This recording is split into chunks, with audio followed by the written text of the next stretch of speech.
What's up everybody, Justin here from My Mac Mentor. Happy holidays! If you find yourself at a family gathering bored with children over the holidays, allow us to make a recommendation as an activity that can keep them engaged.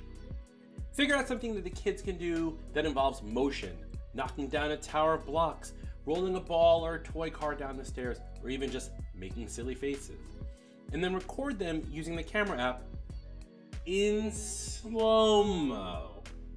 Open up your camera app, swipe left or on your iPhone or down on your iPad, and find the label to move from photo mode to slow-mo mode, and then tap the red button to record and start filming. Our test kids had fun building tall towers to knock them over while they're filming, giggled while we watched the videos, and went on to brainstorm other activities to film in slow-mo. Just a quick little tip from us here at My Mac Mentor.